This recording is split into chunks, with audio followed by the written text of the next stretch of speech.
नारायण नारायण। प्रिय भक्तों, मेरे YouTube चैनल हिंदू भक्ति में आपका स्वागत है। आज मैं आपको जन्माष्टमी व्रत कथा सुनाने जा रहा हूं, जो इस प्रकार है। भाद्रपद कृष्ण पक्ष की अष्टमी को रात के 12 बजे मथुरा के राजा कंस की जेल में वासुदेव जी की पत्नी देवी देवकी के गर्भ से 16 कलाओं से युक्त भगवान श्री कृष्ण का जन्म हुआ था।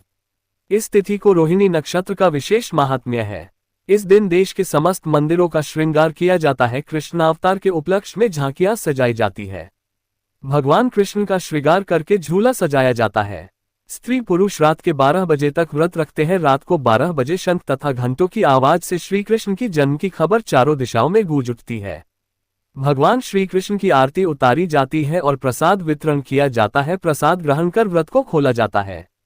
कथा द्वापर युग में पृथ्वी पर राक्षसों के अत्याचार बने लगे। पृथ्वी गाय का रूप धारण कर अपनी कथा सुनाने के लिए तथा उद्धार के लिए ब्रह्मा जी के पास गई। ब्रह्मा जी सब देवताओं को साथ लेकर पृथ्वी को विष्णु के पास क्षीर सागर ले गए। उस समय भगवान विष्णु अन्नतशय्या पर शयन कर रहे थे।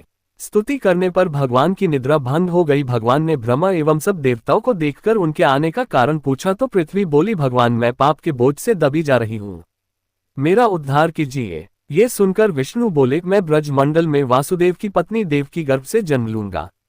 तुम सब देवतागण ब्रज भूमि में जाकर यादव वंश में अपना शरीर धारण कर लो। इतना कहकर अंतर्ध्यान हो गए। इसके पश्चात देवता ब्रज मंडल में आकर यदुकुल में नंद यशोदा तथा गोप गोपियों के रूप में पैदा हुए। द्वापर युग के अंत में मथुरा में उग्रसेन राजा राज्य करता था। उग्रसेन के पुत्र का नाम कंस था। कंस ने उग्रसेन को बलपूर्वक सिंहासन से उतारकर जेल में डाल दिया और स्वयं राजा बन गया। कंस की बहन देवकी का विवाह यादव कुल में वासुदेव के साथ निश्चित हो गया।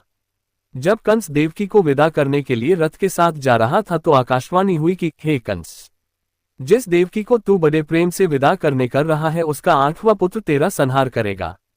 आकाशवाणी की बात सुनकर कंस क्रोध से भरकर देवकी को मारने को तैयार हो गया। उसने सोचा ने देवकी होगी न उसका पुत्र होगा। वासुदेव जी ने कंस को समझाया कि तुम्हें देवकी से तो कोई भय नहीं है, देवकी की 8वीं संतान में तुम्हें सौंप दूंगा।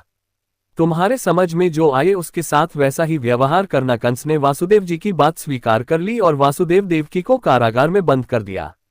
तत्काल नारद जी वहां पहुंचे और कंस से बोले कि यह कैसे पता चला कि 8वां गर्भ कौन सा होगा, गिनती प्रथम से या अंतिम गर्भ से शुरू होगा। कंस ने नारद जी के परामर्श पर देवकी के गर्भ से उत्पन्न होने वाले समस्त बालकों को मारने का निश्चय कर लिया। इस प्रकार एक एक करके कंस ने देवकी के 7 बालकों को निर्दयता पूर्वक मार डाला। भाद्रपद के कृष्ण पक्ष की अष्टमी को रोहिणी नक्षत्र में श्री कृष्ण का जन्म हुआ। उनके जन्म लेते ही जेल ही कोठरी में प्रकाश फैल गया। वासुदेव देवकी के सामने शंख चक्र गदा एवं पद्मधारी चतुर्भुज भगवान ने अपना रूप प्रकट कर कहा, अब मैं बालक का रूप धारण करता हूँ, तुम मुझे तत्काल गोकुल में नंद के यहाँ पहुँचा दो और उनकी अभी अभी जन्मी कन्या को लाकर कंस को सौंप दो।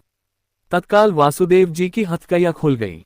दरवाजे अपने आप खुल गए। पहरेदार सो गए। वासुदेव कृष्ण को सूप में रखकर गोकुल को चल दिए। रास्ते में यमुना श्री कृष्ण के चरणों को स्पर्श करने के लिए बने लगी। भगवान ने अपने पैर लटका दिए। चरण छूने के बाद यमुना घट गई। वासुदेव यमुना पार कर गोकुल में नंद के यहाँ गए। बालक कृष्ण को यशोदा जी की बगल में सुनलाकर कन्या को लेकर वापस कंस के कारागार में आ गए। जेल के दरवाजे पूर्ववत बंद हो गए। वासुदेव जी के हाथों में हथकड़ियां पड़ गई। पहरेदार जाग गए। कन्या के रोने पर कंस को खबर दी गई। कंस ने कारागार में जाकर कन्या को लेकर पत्थर पर पटक कर मारना चाहा, परंतु वह कंस के हाथों से छूटकर आकाश में उड़ गई और देवी का रूप धारण कर बोली, हे कंस, मुझे मारने से क्या लाभ, तेरा शत्रु तो गोकुल में पहुंच चुका है। ये दृश्य देखकर कंस हतप्रभ और व्याकुल हो गया।